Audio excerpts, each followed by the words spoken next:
네, 참 새로운 경험입니다. 항상 금요일 이 시간에는 교회에 있었는데, 항상 이렇게 집회로 우리 성도님들과 함께 한 자리에 모여서 같이 기도하고 찬양하고, 참 교제를 나누고, 항상 이렇게 금요일 저녁마다 이렇게 모였었는데, 오늘 이제 이 집회를 준비하면서 저도 지금 집에 거실에 있는데요.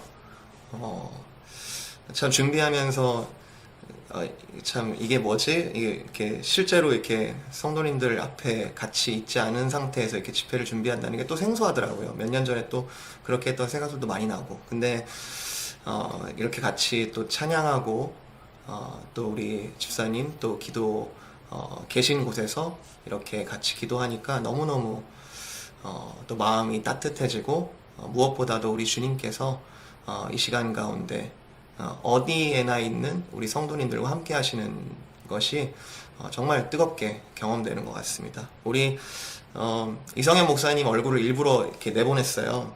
찬양 AI가 찬양하는지 또 착각하시는 분들 계실 수 있을 것 같아서 이성현 목사님 지금 집에서 찬양하고 있다 같이 이렇게 볼 수 있어서 너무 좋습니다.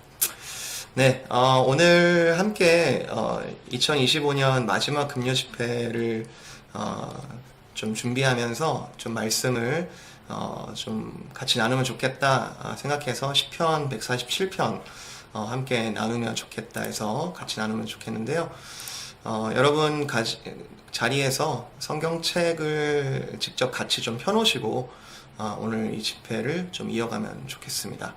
제가 화면을 띄우겠지만 여러분 가지고 계시는 성경책을 이렇게 시편 147편 같이 펴서 좀 같이 나누면 좋겠습니다.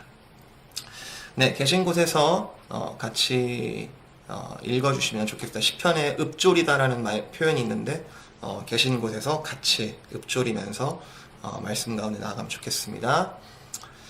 네, 시편 147편 할렐루야, 우리 하나님을 찬양하는 일이 선하며 찬송하는 일이 아름답고 마땅하도다. 여호와께서 예루살렘을 세우시며 이스라엘의 흩어진 자들을 모으시며 상심한 자들을 고치시며 그들의 상처를 싸매시는도다. 그가 별들의 수효를 세시고 그것들을 다 이름대로 부르시는도다. 우리 주는 위대하시며 능력이 많으시며 그의 지혜가 무궁하시도다. 여호와께서는 겸손한 자들은 붙드시고 악인들은 땅에 엎드러 뜨리시는도다. 감사함으로 여호와께 노래하며 수금으로 하나님께 찬양할지어다. 그가 구름으로 하늘을 덮으시며 땅을 위하여 비를 준비하시며 산에 풀이 자라게 하시며 들짐승과 우는 까마귀 새끼에게 먹을 것을 주시는도다. 여호와는 말에 힘이 세다 하여 기뻐하지 아니하시며 사람의 다리가 억세다 하여 기뻐하지 아니하시고 여호와는 자기를 경외하는 자들과 그의 인자하심을 바라는 자들을 기뻐하시는도다. 예루살렘아, 여호와를 찬송할지어다. 시온아, 내 하나님을 찬양할지어다. 그가 내 문빗장을 견고히 하시고 네 가운데에 있는 너의 자녀들에게 복을 주셨으며 내 경내를 평안하게 하시고 아름다운 밀로 너를 배불리시며 그의 명령을 땅에 보내시니 그의 말씀이 속히 달리는도다. 눈을 양털같이 내리시며 서리를 재같이 흩으시며 우박을 떡 부스러기같이 뿌리시다니 누가 능히 그의 추위를 감당하리요. 그의 말씀을 보내사 그것들을 녹이시고 바람을 불게 하신즉 물이 흐르는도다. 그가 그의 말씀을 야곱에게 보이시며 그의 율례와 규례를 이스라엘에게 보이시는도다. 그는 어느 민족에게도 이와 같이 행하지 아니하셨나니 그들은 그의 법도를 알지 못하였도다. 할렐루야. 아멘. 네, 2025년을 마무리하면서 좀 어떤 말씀을 나눌까 하다가 사실 이 말씀은 지난주의 매일 묵상의 말씀이었습니다. 저희가 매일 성경 묵상이 6년 텀으로 이렇게 진행이 되고 있는데요. 이제 이번 주 주일에 이제 주보와 함께 내년 2026년 스케줄을 나눠 드릴 거예요. 그러면 이제 내년 1월부터 창세기로 다시 시작하고 또 이제 한 3월쯤 되면은 이제 요한복음을 묵상으로 뭔가 이제 새롭게 시작하는 분위기로 이제 다시 시작을 하는데, 이런 이제 스케줄이 6년간 이제, 모든 책을 이제 돌게 되는데, 유일하게 시편은 6년 내내 이제 조금씩 묵상을 하게 되죠. 여러분이 지금 우리 기쁨의 교회 공동체가 이제 6년이라는 성경 묵상을 하는데 지금 우리가 어디쯤 읽고 있나 이걸 알아보려면 이제 그 해의 시편을 몇 편쯤 읽고 있는가 이제 그걸 보시면 되는 거죠. 이제 그러면 딱 맞아요. 그래서 지난주에 이제 147편, 148편 이렇게 묵상했고 이제 다음 주 이제 마지막 이제 12월 30일과 31일이 이제 149편, 150편 이렇게 딱 이제 마무리가 될 거예요. 그래서 이제 우리가 이제 거의 다 왔다. 이제 6년 묵상을 거의 끝내고 있다. 이제 이렇게 보시면 될 것 같습니다. 근데 이 시편이라는 책이 참 독특해요. 이제 예수님께서도 시편을 많이 인용하셨고요. 제 개인적으로 시편은 정말 특별한데 기독교 신학의 정점, 정수라고 말할 수 있을 것 같고요. 이제 규범과 상황과 실존, 우리가 이제 인식론적으로 어떤 하나님의 말씀을 좀 삼중 관점으로 이렇게 많이 보는데 규범 그리고 상황, 실존이 이렇게 가장 예술적으로 어우러져 있는, 즉 하나님의 뜻에 비추어서 우리의 상황을 바라볼 수 있고 또 이제 우리가 어떻게 살 것인가라는 삶의 방향을 이제 제시하는 그런 부분들이 한순간이 아니라 이제 성경의 어떤 책들의 역사서 같은 경우에는 어떤 이제 에피소드에 집중을 하는데 이 시편은 어느 한 시점만 딱 이야기하는 게 아니라 영원이라는 시간 위에 얹혀져서 종말적인 완성을 노래하고 있다.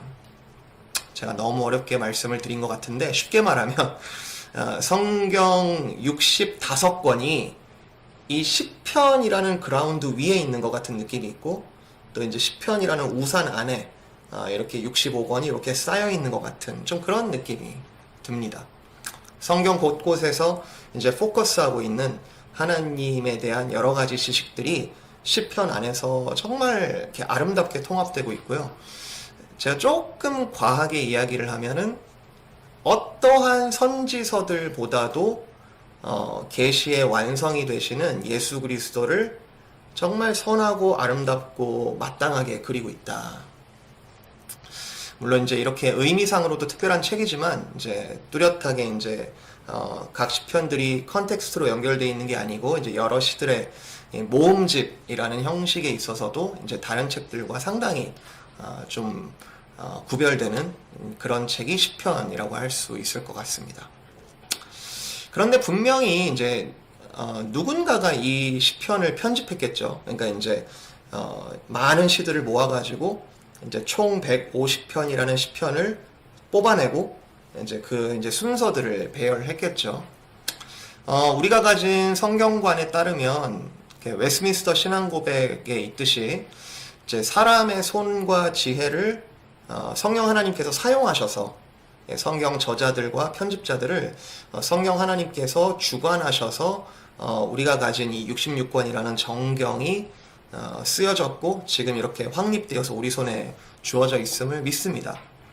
그렇다면은 이 시편의 배열도 의미가 있을 것 같은데요. 시편의 가장 마지막에 위치한 5개의 시들이 여러분 상식적으로 알고 계실 거예요. 모두 다 할렐루야로 시작해서 이제 할렐루야로 끝나는 이제 그런 시들이 시편 제일 마지막에 5편으로 이렇게 모여져 있습니다. 이건 우연이 아니죠. 우연이라고 말하기 어렵습니다. 뭔가 이제 의도가 있는 거죠. 많은 선지자들이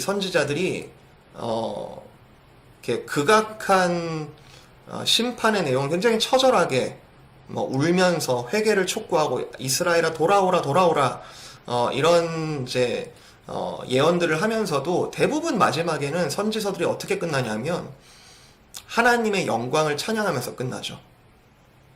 하나님께서 하실 일들을 기대하면서 그날이 올 것을 완전히 엎드리면서 경배하면서 그날을 기다리게, 그런 이제 분위기로 선지서들이 끝나고요. 우리가 가진 성경의 이제 마지막 책인 요한계시록도 여러 가지 마지막 때의 현상들에 대해서 예언적으로 이야기를 하고 있습니다만 마지막에는 찬양으로 끝나죠.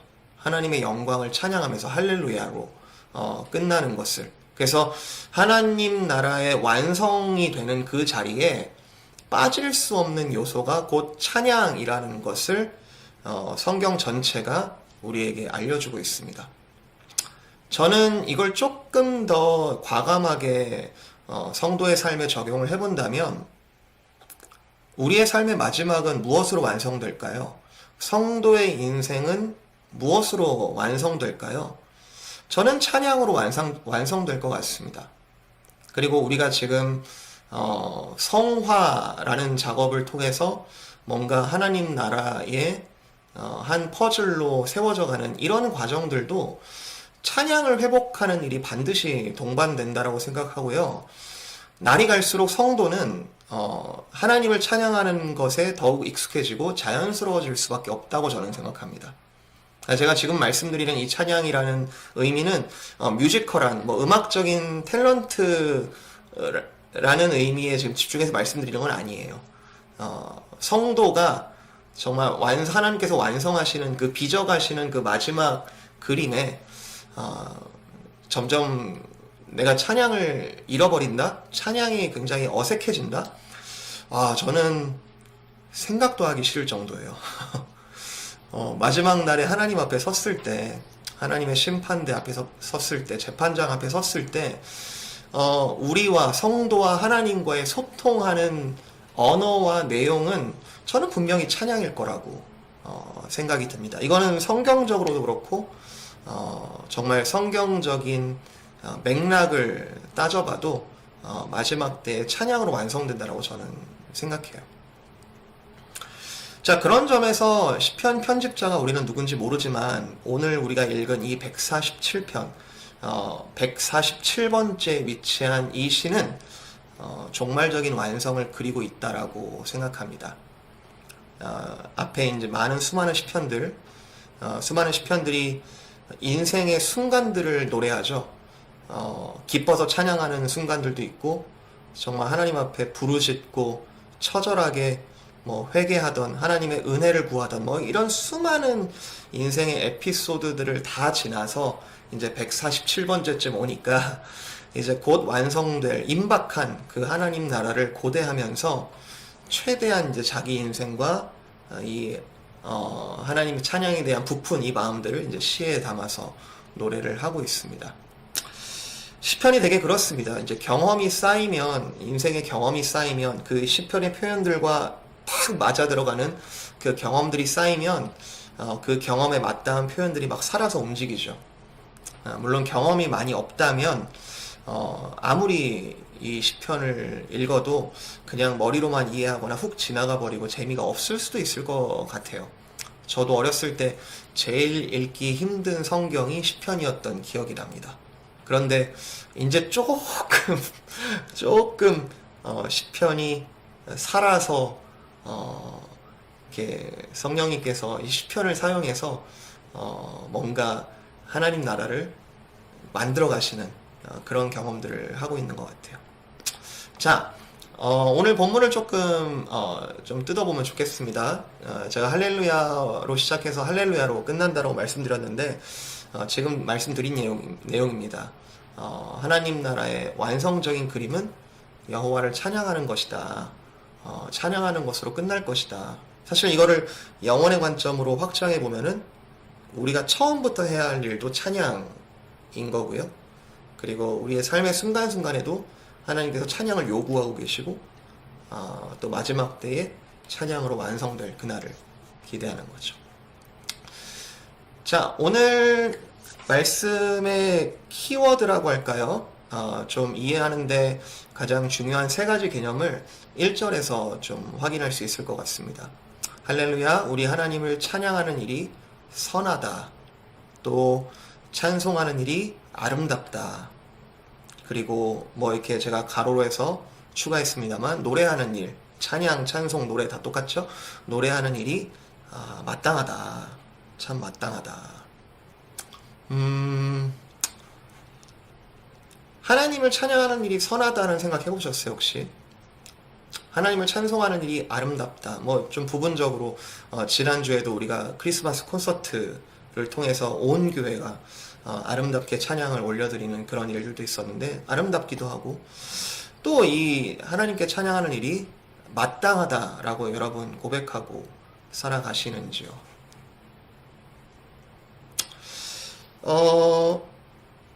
147편을 보면은 하나님을 찬양한다 라는 표현이 3번 나옵니다.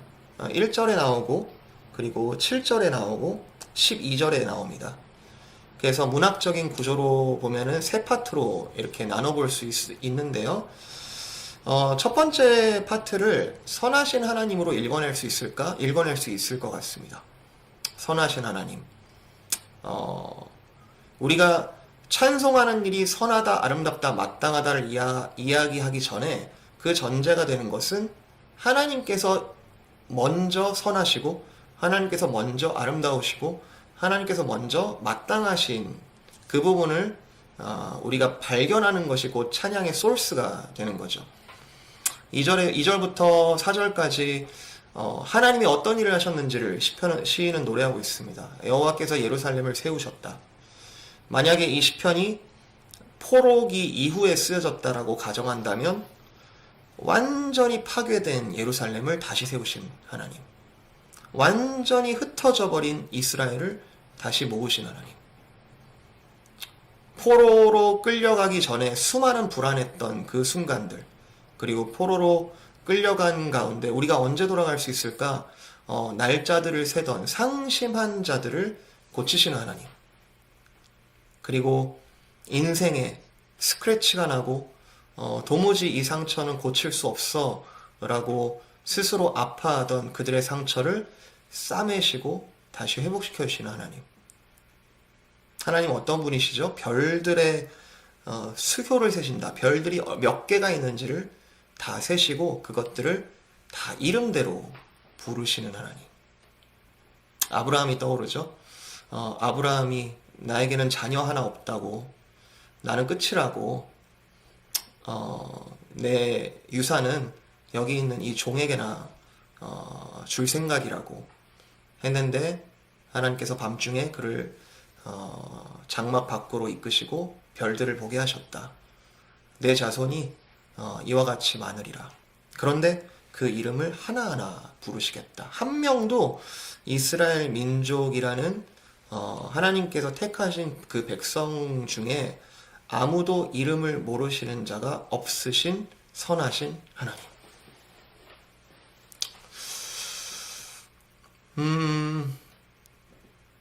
여러분에게 하나님은 어떻게 선하십니까? 지난 한 해 하나님께서 선하셨나요?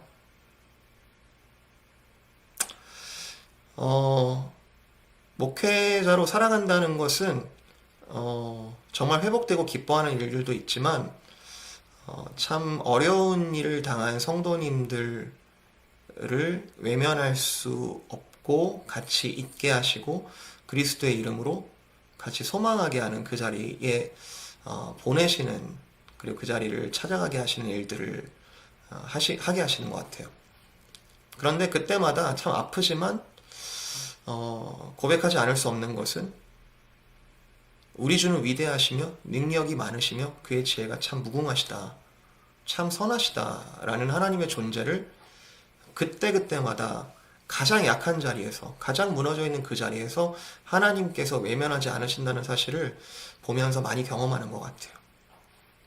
시인은 아주 확실하게 선언합니다. 우리 주는 존재적으로 위대하시고 존재적으로 능력이 많으시고 존재적으로 지혜가 무궁하신 그 여호와께서 무슨 일을 하시는가? 겸손한 자들은 붙드시고 악인들은 땅에 엎드러뜨리시는 선하신 하나님이시다. 그러니까 여기서 선하신 하나님은 공의로우신 하나님과 자비가 많으신 하나님, 인자와 진실이 많으시고 공평하고 공정하신 그 모든 것을 종합하는 개념이죠. 하나님은 정말 선하시다. 선하시다. 하나님이 아름다우시다. 하나님이 아름다우시다. 8절 이하에 보면은 이렇게 두 가지로 이렇게 나눠서 볼 수 있습니다. 그가 구름으로 제가 빨간색으로 표시한 거는 이제 창조된 대상 또는 창조의 그라운드라고 할 수 있을 것 같아요. 하나님이 하늘을 만드셨고 땅을 만드셨고 산을 만드시고 들짐승과 우는 까마귀 새끼를 친히 만드셨죠. 근데 그것을 만들어 놓고 그냥 내버려 두시는 것이 아니라 밑줄로 친 부분은 섭리하신다. 그가 구름으로 덮으시더라. 하늘을 구름으로 덮으시더라. 요나 기억하십니까? 요나가 이렇게 박넝쿨로 이렇게 가려졌을 때 너무 기분이 좋았는데 하나님께서 해를 보내사 그것을 타서 마르게 하시니까 불만이 가득하죠. 난 못 살겠다고. 나 여기서 죽을 것 같다고. 구름으로 적절하게 덮으셔서 보호하신 하나님. 땅을 위해서는 비를 준비하시는 하나님. 이른 비와 늦은 비로 가장 적절한 때에 정말 그 가장 right 타이밍을 아름답다라고 표현할 수밖에 없을 정도로 어떻게 이때에 이렇게 아름답게 하시지? 비를 준비하시는 하나님. 산에 풀이 자라게 하시는 하나님. 여러분 가르드닝 해보셨어요? 자연스럽게 아름답게 자라지 않아요. 잡초도 막 자라고요. 막 은근히 손이 많이 갑니다. 근데 만물을 그 수효대로 만상대로 아름답게 자라게 하시는 하나님. 그리고 더더욱이 모든 가축들과 정말 참새 한 마리도 하나님께서 허락하지 않으시면 땅에 떨어지지 않는다. 먹을 것을 주시는 하나님. 창조하시고 섭리하시는 그 하나님이 참으로 아름다우시다. 창세기 1장에 보면 6일 동안 하나님께서 창조 행위를 하시는데요. 그때마다 이렇게 말씀하시죠. 보시기에 좋았더라. 보시기에 좋았더라. 여기서의 좋았더라는 우리가 좋다라고 하면은 아까 선하다라는 개념도 들어갈 수 있지만 보시기에 좋았더라, 보시기에 참 아름다웠다라는 부분도 충분히 읽어낼 수 있을 것 같아요. 하나님께서 창조하시고 작동하게 하시는 그 만물이 보시기에 참 좋았다, 아름다웠다. 근데 결정적으로 하나님이 가장 좋아하시는 대상은 그의 백성이라고 생각합니다. 10절에 여호와는 말의 힘이 세다 하여 기뻐하지 아니하시고, 그러니까 좋아하지 아니하시고, 사람의 다리가 억세다 하여 좋아하지 아니하시고, 여호와는 자기를 경외하는 자들과 그의 인자하심을 바라는 자들을 좋아하시더라, 아름다워하시더라, 귀하게 여기시더라. 하나님께서 하신 일이죠. 또한 하나님께서 영광을 받으시는 그 일에 대해서 창세기 1장의 여섯째 날 사람을 아담과 하와를 창조하시고 보시기에 심히 좋았더라 라고 말씀하신 하나님의 감정을 우리가 느낄 수 있습니다. 한 해 동안 하나님의 아름다우심을 여러분 경험하셨나요? 나이가 들어갈수록 자연이 좋아지는 것 같아요. 전 아직 저도 조금은 자연이 주는 향기와 만물이 주는 그 아름다운 순간들이 우리를 겸허하게 만들고 경이롭게 우리를 반응하게 하는 것 같아요. 하나님이 아름다우신가? 만약에 이 아름다우심을 우리가 잊어버릴수록 참 삶이 팍팍해질 것 같아요. 문제에 사로잡히고 문제에 갇혀서 땅만 보다가 이렇게 신약의 하늘의 것을 구하는 하늘의 것을 구하라 라고 이렇게 바울이 권면하는데 그 아름다우신 하나님을 봐야만 하늘의 것을 구할 수 있겠죠. 마땅하신 하나님이 마땅하시다. 이게 무슨 말이냐면 하나님께서 하시는 일들이 옳다라는 거예요. 하나님께서 하시는 모든 일들이 참으로 적절하고 완벽하고 옳다라는 겁니다. 13절, 14절에 정말 우리 모든 성도님들의 가정이 이렇게 채워지면 참 좋겠습니다.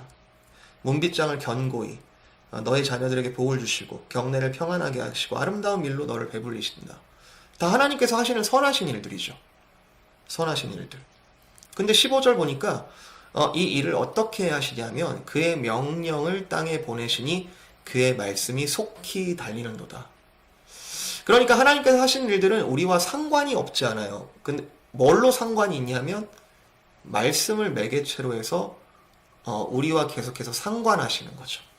우리에게 복을 주신다. 우리에게 형통케 하신다. 무엇으로? 그의 명령을 땅에 보내시고 그의 말씀을 통하여 하나님께서 마땅하게 그의 백성을 다스리시고 인도하신다. 16절 17절 눈을 양털같이 내리시고 서리를 재같이 흩으시고 우박을 떡 부스러기같이 뿌리시나니. 제가 이 표현을 잘 못하겠습니다만 너무 아름다우면 좀 무서워요. 여러분 그런 거 느껴보신 적 있어요? 너무 아름답고 너무 고귀하고 감히 내가 만질 수 없는 그런 경외심이 드는, 두려움을 자아내는 그런 아주 아름다움의 극치. 우리가 하나님의 아름다움을 함부로 아름답다라고 말할 수 없을 정도로 두려운 일일 수 있겠다라는 생각이 듭니다. 오늘도 지금 이렇게 눈이 내리고 이제 빙판이 됐는데 이 일을 하나님께서 아름답게 참 경이롭게 하고 계시죠. 그런데 이 모든 일들을 얼리시기도 하시고 녹이기도 하시고 세우기도 하시고 낮추시기도 하시고 그의 말씀을 보내사 그것들을 녹이시고 바람을 불게 하신 즉 물이 흐르는도다. 하나님께서 하시는 일들이 말씀을 통하여서 지금도 일어나고 있다.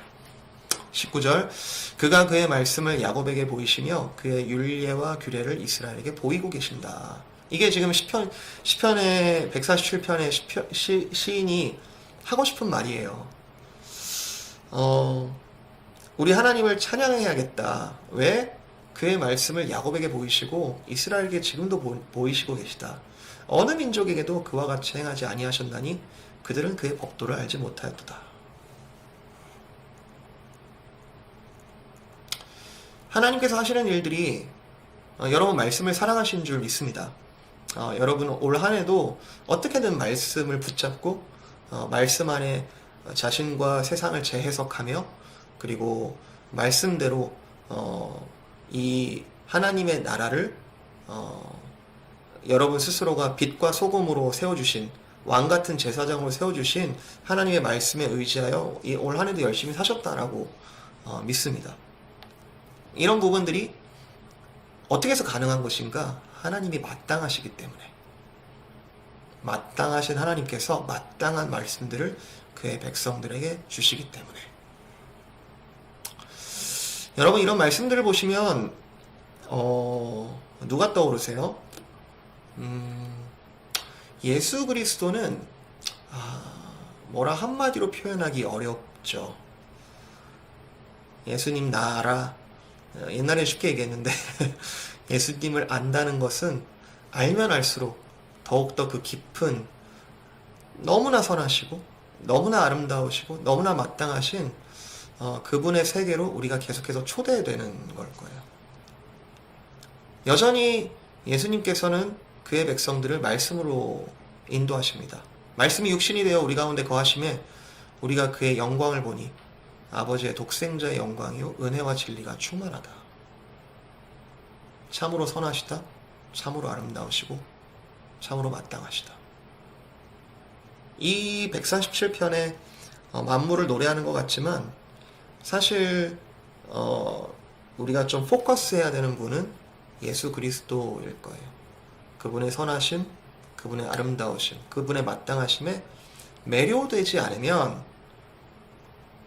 있지 않다면 사실 찬양은 무의미하죠. 찬양할 이유가 없죠. 찬양을 해도 힘이 없죠. 찬양은 왜 하는지. 그런데 이 시편의 이 시인은 아주 힘있게 하나님 결론을 내리고 있습니다. 할렐루야, 여호와를 찬양하라. 여러분 한 해가 마무리된다는 것은 이게 좀 맺고 끊는 게 옛날만큼 좀 분명하지 않는 것 같아요, 저도. 뭐, 또 1월이 오겠지, 뭐.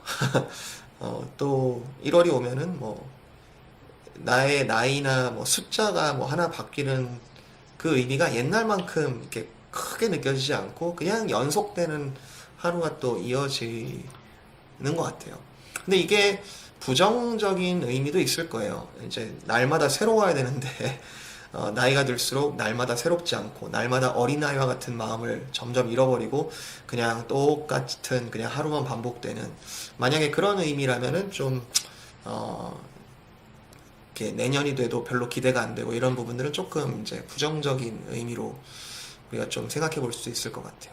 근데 한편으로는 내일은 또 이제 새로운 한 해가 올 것이고 사실은 좀 이제 종말적인 의미에서 내가 언제 주님의 부름을 받아 주님의 품 안에 안길지 모르겠으나 주님께서 붙드시는 한, 선하시고 아름다우시고 마땅하신 그 주님께서 우리를 붙들고 계시는 한 하나님의 사역은 우리와 항상 함께 있으니 나는 날로 날로 더 깊은 찬양으로 주님께 나아가겠다. 하나님께서 오늘도 우리를 영원한 찬양으로, 찬양의 내용들을 주시고 찬양의 내용들을 경험케 하시고 오늘도 찬양으로 이끌고 계시다는 것을 우리가 말씀을 통해서 또 이렇게 확증할 수 있을 것 같아요.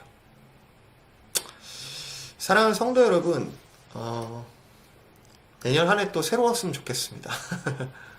네, 새롭다는 것이 여호와를 찬양하는 것에 더욱더 소망을 가지고 기대감을 가지고 나를 더욱더 빚어가실 하나님을 기대하면서 이렇게 찬양하겠다는 마음으로 또 새로운 한 해를 맞이할 수 있었으면 좋겠습니다.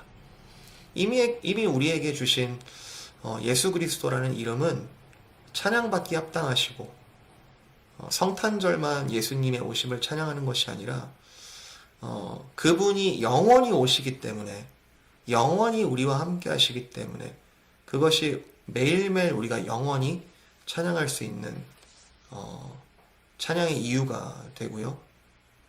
그 가운데 많은 것들을 선하시고 아름다우시고 마땅하신 하나님께서 우리를 선하게 아름답게 마땅하게 만들어 가실 거예요. 여러분의 삶 가운데 선함을 그리스도 안에서 추구하시기 바랍니다. 그것도 찬양이에요. 여러분 입술로만 이렇게 규정된 표현만 가지고 하는 것이 찬양이 아니고 선한 삶을 살아내는 것이 곧 여호와를 찬양하는 겁니다. 예루살렘을 무너진 것을 세우시고 모으시고 고치시고 싸매시는, 정말 겸손하게 하나님 앞에 엎드리며 공의롭게 악인들을 분별하는 그 선한 일들을 추구하는 것이 사실 하나님께 올려드릴 찬송의 내용 중 하나일 겁니다. 그리고 성도는 아름다움을 추구해야죠.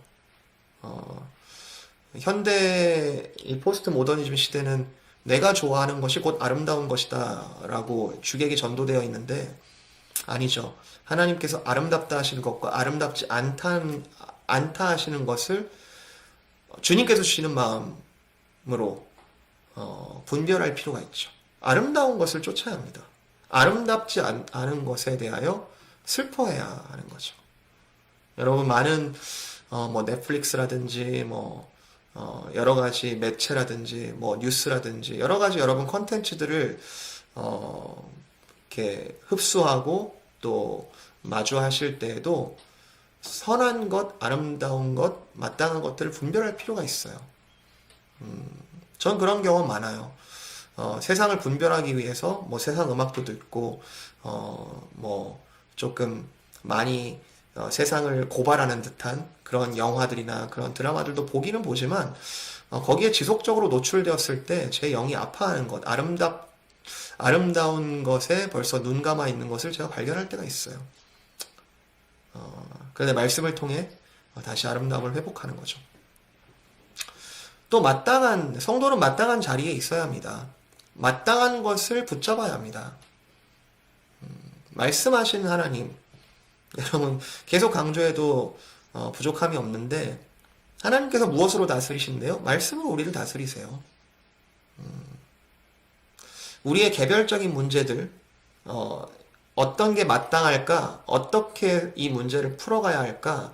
개별적인 많은 문제들이 우리 앞에 산적해 있습니다만, 그리고 거기에 우리가 신음하고 어떻게 이 문제를 해결할까 고민합니다만, 성경적인 관점에서 볼 때 우리의 개별적인 문제들은 크신 하나님을 잘 몰라서 생기는 문제일 가능성이 커요. 집을 짓는데 어떤 기둥을 쓸까? 어떤 벽돌을 쓸까? 그런 것도 중요한 문제죠. 그런데 모래 위에 집을 지으면 무슨 소용이에요? 모래 위에 아무리 좋은 기둥을, 아무리 좋은 벽돌을 쌓으면 무슨 소용이에요? 선하시고 아름다우시고 마땅한 그 그라운드 위에서 개별적인 문제들이 각자의 자리를 잡고 그 가운데 하나님께서 집을 지으시는, 다윗 기억하시죠? 다윗이 제가 하나님을 위해서 멋지게 한번 집을 지어보겠습니다. 아니다. 내가 너를 위하여 집을 짓겠다. 내가 너를 위하여 집을 짓겠다. 선하시고 아름다우시고 마땅하신 먼저 모델을 우리에게 보여주신 하나님을 만났다면 할렐루야. 우리 하나님을 찬양하는 일이 너무너무 당연하다. 네, 정말 여러분 계신 자리에서 하나님을 깊이 찬양할 수 있었으면 좋겠습니다. 한 해를 마무리하면서 우리 가정이 정말로 하나님 앞에 참으로 아름다웠는가, 참으로 선했는가, 참으로 마땅했는가 한번 돌아보실 수 있으면 좋겠고요. 돌아보시는 걸로 끝나는 게 아니죠. 하나님께서 요구하시는 방향이 있을 거예요. 제가 오늘은 찬양하는 겁니다 라고 맥락을 드렸습니다만, 총체적으로 우리를 이끌어 가시는, 오늘도 우리의 양심을 깨우시고 선한 것에 더 기쁘게 반응하게 하시고 아름다운 것을 좋아하게 하시며 마땅한 것을 쫓게 하시는 그 성령님의 음성이 있을 거예요. 오늘 이 시간 이후에 함께 또 찬양하고 또 여러분 기도하시는 그 자리 속에서 선하시고 아름다우시고 마땅하신 그 하나님을 깊이 누리며 감사하며 또 엎드리는 그런 이 시간 또 연말되었으면 좋겠습니다. 자, 기도하고 또 찬양하셔야겠습니다.